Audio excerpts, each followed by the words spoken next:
নতুন বাংলাদেশে আমরা আছি, সে বাংলাদেশের পলিটিক্যাল ল্যান্ডস্কেপটা কেমন হবে, এখানে পলিটিক্যাল পার্টিগুলো কেমন হবে, কি করবে, সেটা নিয়ে নতুন ভাবনা চিন্তার সময় এসছে। এবং আমি ব্যক্তিগতভাবে মনে করি পলিটিক্যাল পার্টিগুলোরও সেটা ভাবা উচিত। এর মধ্যে খুব গুরুত্বপূর্ণ আলোচনার বিষয় হিসেবে আমাদের সামনে এসছে জাতীয় পার্টি। জাতীয় পার্টিকে আমরা কিভাবে দেখব? আমার মনে পড়ে যখন ডক্টর ইউনূস তার শপথ গ্রহণ করছেন, তখন যখন জাতীয় পার্টি সেখানে যাচ্ছে এবং পরবর্তীতে ডক্টর ইউনূস যখন বিভিন্ন রাজনৈতিক দলের সাথে কথা বলেছেন, সেখানেও যখন জাতীয় পার্টিকে আমন্ত্রণ করা হয়েছে, তখন এই আলোচনা অনেকের মধ্যে এসছে যে জাতীয় পার্টিকে কেন ডাকা হচ্ছে। আমরা যে অভিযোগটা করছি সেটা হচ্ছে জাতীয় পার্টি দীর্ঘদিন থেকে আওয়ামী লীগেরই এক ধরনের কোলাবোরেটর হিসেবে কাজ করেছে। জাতীয় পার্টি 14 দলে ছিল না, কিন্তু জাতীয় পার্টি মহাজোট করেছিল, এটা তো সত্য। সুতরাং বর্তমান প্রেক্ষাপটে জাতীয় পার্টিকে আমরা কিভাবে দেখব, জাতীয় পার্টির আসলে মানুষের পালস বোঝা কতটা উচিত বা তারা কতটুকু বুঝতে পারছেন সেই প্রশ্ন করা দরকার।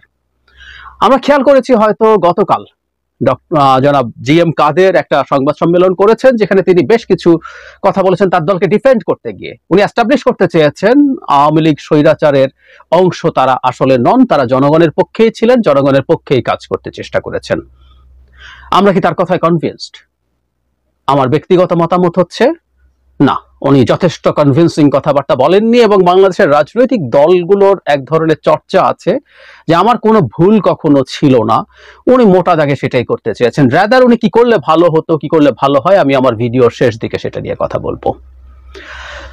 আমরা জাতীয় পার্টির যদি জার্নি দেখি, আমি 8 সালে জাতীয় পার্টি আওয়ামী লীগের সাথে জোট হয়ে ভোট করেছেন, কোনো সমস্যা নেই, একটা ফেয়ার ইলেকশন সেটাই করেছেন। এবং পরবর্তী একটা ফেয়ার ইলেকশন হলে তারা আওয়ামী লীগকে ছেড়ে বিএনপির সাথে জোট করতে পারতেন, কোনো সমস্যা নেই, বা একা ভোট করতে পারতেন, এগুলো তাদের একেবারেই ইচ্ছা। সো দ্যাট ওয়াজ ফাইন, ওইবার আওয়ামী লীগের সাথে যাওয়ায় কোনো সমস্যা হয়নি। আওয়ামী লীগও একটা গণতান্ত্রিক রাজনৈতিক দল হিসাবে 8 সালের নির্বাচনে অংশগ্রহণ করেছিল।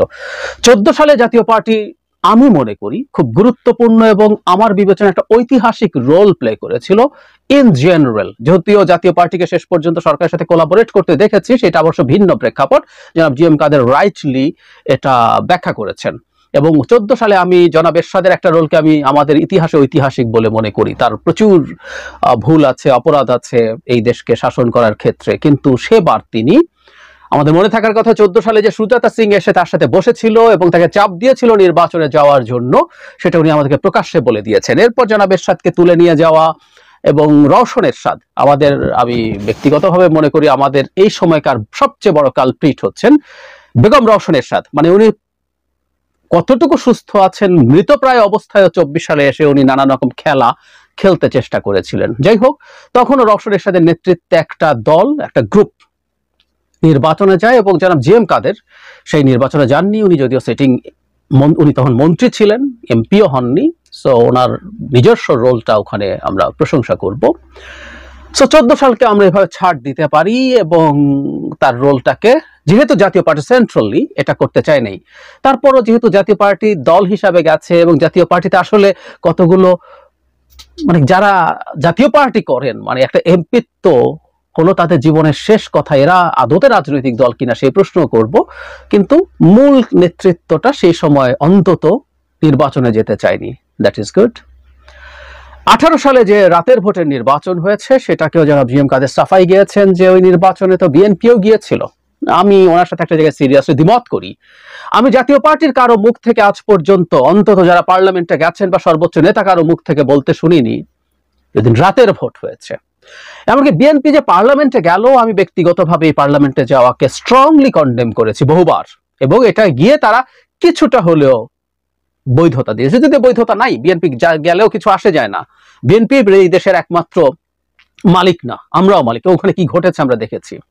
তবে বিএনপিকে আমরা এই ছাড়টা দেব, বিএনপির এমপিরা, অন্তত 2-3 জন এমপি যারা কথা বলেছেন পার্লামেন্টে প্রকাশ্যে, অন্তত আমি একজনের কথা কোটই করতে চাই, ব্যারিস্টার রুমিন ফারহানা। তিনি তার প্রথম যে ভাষণ, প্রথম যে বক্তৃতা সংসদে দাঁড়িয়ে করেছেন, সেখানে উনি, আমার মনে পড়ে, উনি বলেছিলেন যে এই সংসদ আর একদিনও না টিকলে তিনি খুশি হবেন, এবং রাতের ভোটের কথা বলতে গিয়েই ওনার মাইক টাইক সব বন্ধ করে দেওয়া হয়। সুতরাং সংসদে দাঁড়িয়েই রাতের ভোটের কথা বিএনপি এমপিরা বলেছেন, বাইরে তো বলেছেনই, অন্যরাও বাইরে বলেছেন। সুতরাং বিএনপি দল হিসাবে কখনো রাতের ভোটকে এন্ডোর্স করেনি এবং সেটাকে প্রকাশ্যে সমালোচনা করে গেছে। তো পার্লামেন্টে যাওয়ার পাপ আছে, কিন্তু সেটা আবার বাইরে তারা যা বলেছে, যা করেছে, দলগতভাবে যা করেছে সেটার স্খলন আছে।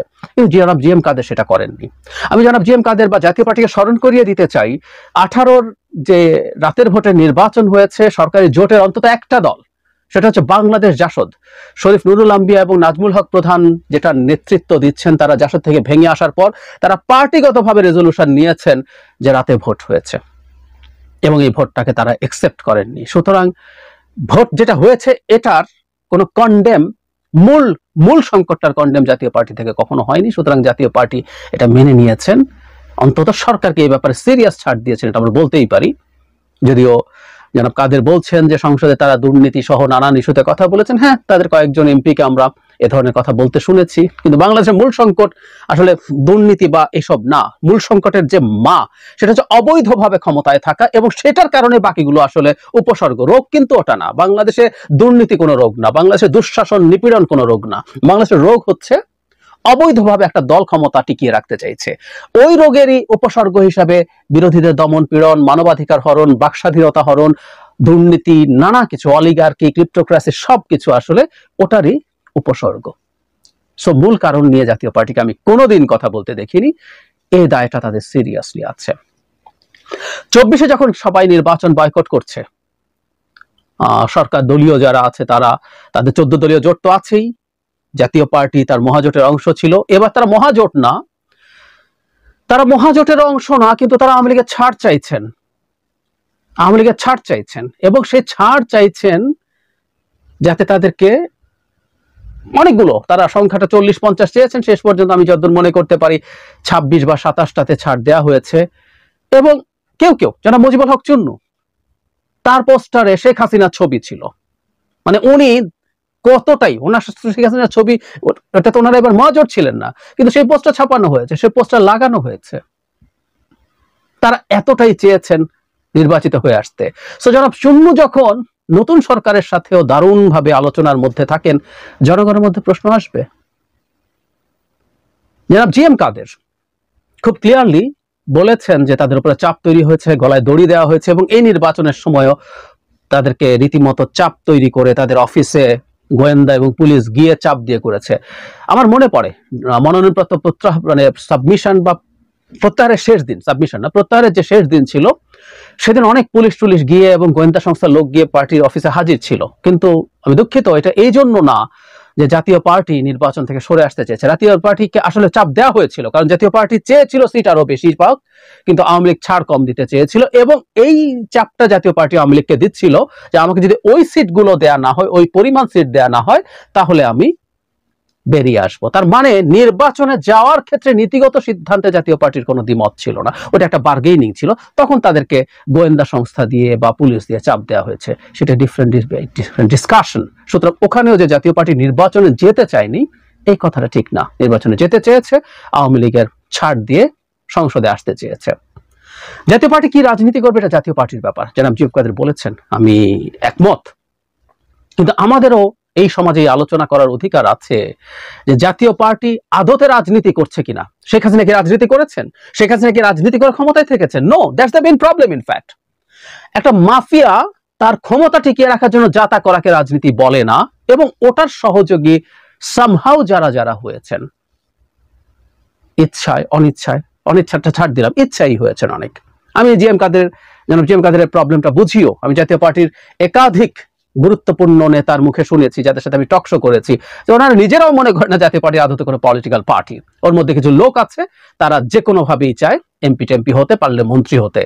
উনি বলেছিলেন, কয়েকজন আমাকে বলেছেন এইভাবে, যে জি এম কাদের যদি সিদ্ধান্ত নেন যে উনি নির্বাচনে যাবেন না, ওনাকে মাইনাস করে, তখন রওশন এরশাদ আমাদের মনে আছে প্রায় জীবন মৃত অবস্থার মতো ওনাকে দেখতে, তাই মনে হতো উনি বেঁচে আছেন না মরে আছেন। সেই অবস্থায় উনি চিঠি দিচ্ছিলেন। উনি অনেকেই বলছিলেন যে তারা আবার মানে রওশন এরশাদের নেতৃত্বে 14 সালের মতো নির্বাচনে যাবেন টাবেন। সো এগুলো দল কি দল না, সেটা তো আসলে আমাদের দেখার ব্যাপার না। আমরা বাইরে থেকে কি দেখছি, জনাব জি এম কাদের হতেই পারে যে এক গ্রুপ অফ থাগসকে নিয়ে কাজ করছেন, কিন্তু বাইরে থেকে আমরা এটাকে যদি রাজনৈতিক দল বলি, তার এই সিদ্ধান্তগুলো আমাদেরকে বিবেচনা করতে হবে। আরেকটা জায়গা খুব ইম্পর্টেন্ট, সেটা উনি ক্লিয়ার করেছেন। আমাদের মনে থাকার কথা, জানাব জি এম কাদের ভারতে গিয়েছিলেন নির্বাচনের আগে, ফেরার পর বলেছিলেন যে দুই পক্ষের মধ্যে কি কথা হয়েছে এটা উনি বলবেন না। এটা নিয়ে যৌক্তিক অনেক সমালোচনা আছে। উনি ব্যক্তি নন, উনি একটা দেশের রাজনৈতিক দলের প্রধান। সো উনি কি কথা বলেছেন এটা শোনা দরকার ছিল, কিন্তু এই প্রসঙ্গে এবার এসে নিয়ে এটা জানিয়েছেন এবং দু তিনবার শব্দ পরিবর্তন করে উনি যেটা বলতে চেয়েছেন সেটা হলো ভারত জাতীয় পার্টিকে খুব কাছের রাজনৈতিক দল হিসাবে মনে করে এবং সেই মনে করা নিয়ে তাদের ব্যাপারে কিছু কিছু প্রশ্ন করেছে। কিন্তু আমাদেরও এই ব্যাপারটাও আমার ধারণা যে সামনের রাজনীতিতে জাতীয় পার্টিকে ক্লিয়ার করতে হবে। ভারতের সাথে সদ্ভাব নিয়ে খুব মেজর প্রশ্ন নাই, কিন্তু যে ভারত এই এন্টায়ার সময়ে বাংলাদেশের রাজনীতিকে ধ্বংস করেছে, বাংলাদেশের স্টেট স্ট্রাকচারকে ধ্বংস করেছে শেখ হাসিনাকে ক্ষমতায় রাখতে গিয়ে, সেই দলটা যখন, সেই রাষ্ট্রটা, সেই দেশের রাষ্ট্রের সরকার যখন বাংলাদেশের কোনো রাজনৈতিক দলকে তার কাছের সরকার বলে মনে করে, এটাও জাতীয় পার্টির জন্য খুব পজিটিভ কিনা জাতীয় পার্টিকে ভাবতে হবে। আমি ব্যক্তিগতভাবে কি মনে করি জাতীয় পার্টির জন্য, আমার মনে হয় জাতীয় পার্টির উচিত ছিল বেশ কয়েকটা ইস্যুতে, বেশ কিছু কয়েকটা পজিশনে, বেশ কিছু জায়গায় জনগণের কাছে ভুল স্বীকার করা। তারা অনেকগুলো ভুল করেছে, এমনকি এগুলো ভুল না, অনেকে এগুলোকে অপরাধও বলবেন।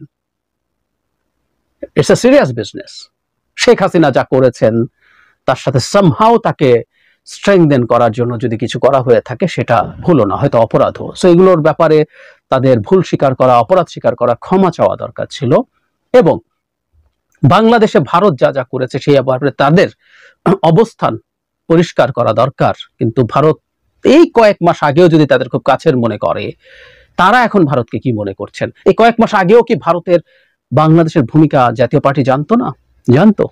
সুতরাং এই অনেকগুলো ইস্যু জাতীয় পার্টিকে আসলে স্পষ্ট করতে হবে। আমি গতকাল জনাব জি এম কাদেরের বক্তব্যগুলো শুনলাম এবং আমি দিয়ে দেব মন্তব্যে, আপনারা দেখবেন। আমি খুব একটা কনভিন্স নই জাতীয় পার্টিকে নতুনভাবে তাদের প্রিভিয়াস সবকিছু ভুলে, সবকিছুর ঊর্ধ্বে উঠে প্রয়োজনে সরি বলে বাংলাদেশের রাজনীতিতে নতুন করে আসা উচিত হবে বলে আমি মনে করি। কারণ আমি সব ঠিক করেছি এই পরিস্থিতি দিয়ে যে অজুহাত যদি দিতেই থাকি এবং আমার নিজেকে যদি